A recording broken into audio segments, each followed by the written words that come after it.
முதல் வாசகம் திருத்தூதர் பணி அதிகாரம் 1 திருவசனங்கள் 15 முதல் 17 மற்றும் 20 முதல் 26 வரை.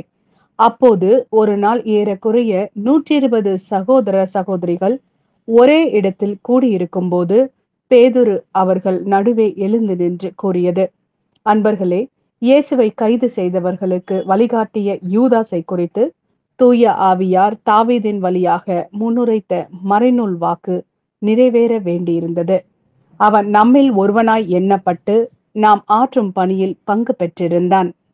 திருப்பாடல்கள் நூலில் அவன் வீடு பாழாவதாக, அதில் எவரும் குடிபுகாதிருப்பாராக என்றும் அவனது பதவியை வேறொருவர் எடுத்துக்கொள்ளட்டும் என்றும் எழுதப்பட்டுள்ளது. ஆகையால் ஆண்டவர் இயேசுவின் உயிர்த்தெழுதலுக்கு சாட்சியாய் விளங்க அவர் நம்மிடையே செயல்பட்ட காலத்தில் நம்மோடு இருந்த ஒருவரை சேர்த்து கொள்ள நாம் கூடி வர வேண்டிய தேவையாயிற்று.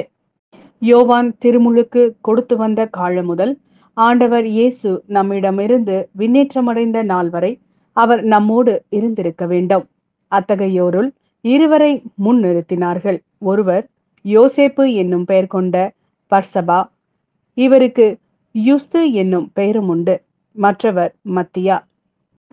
பின்பு அவர்கள் அனைவரும், ஆண்டவரே, அனைவரின் உள்ளங்களையும் அறிபவரே, யூதாசு திருத்தொண்டையும் திருத்தூத பணியையும் விட்டகன்று தனக்குரிய இடத்தை அடைந்து விட்டான். அந்த யூதாசுக்கு பதிலாக யாரை தெரிந்தெடுக்க வேண்டும் என இந்த இருவருள் ஒருவரை எங்களுக்கு காண்பியும் என்று இறைவனிடம் வேண்டிக் கொண்டனர்.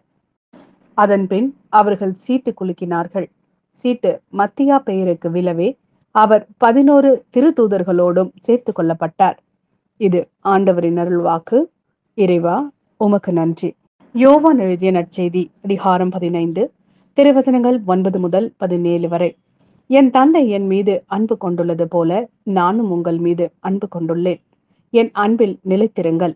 நான் என் தந்தையின் கட்டளைகளை கடைபிடித்து அவரது அன்பில் நிலைத்திருப்பது போல நீங்களும் என் கட்டளைகளை கடைபிடிப்பதால் என் அன்பில் நிலைத்திருப்பீர்கள். என் மகிழ்ச்சி உங்களுள் இருக்கவும் உங்கள் மகிழ்ச்சி நிறைவு பெறவுமே இவற்றை உங்களிடம் சொன்னேன். நான் உங்களிடம் அன்பு கொண்டிருப்பது போல நீங்களும் ஒருவர் மற்றவரிடம் அன்பு கொண்டிருக்க வேண்டும் என்பதே என் கட்டளை. தம் நண்பர்களுக்காக உயிரை கொடுப்பதை விட சிறந்த அன்பு யாரிடமும் இல்லை. நான் கட்டளை இடுவதையெல்லாம் நீங்கள் செய்தால் நீங்கள் என் நண்பர்களாய் இருப்பீர்கள். இனி நான் உங்களை பணியாளர் என்று சொல்ல மாட்டேன், ஏனெனில் தம் தலைவர் செய்வது இன்னதென்று பணியாளருக்கு தெரியாது. உங்களை நான் நண்பர்கள் என்றேன், ஏனெனில் என் தந்தையிடமிருந்து நான் கேட்டவை அனைத்தையும் உங்களுக்கு அறிவித்தேன். நீங்கள் என்னை தேர்ந்து கொள்ளவில்லை, நான் தான் உங்களை தேர்ந்து கொண்டேன். நீங்கள் கனி தரவும் நீங்கள் தரும் கனி நிலைத்திருக்கவும் உங்களை ஏற்படுத்தினேன்.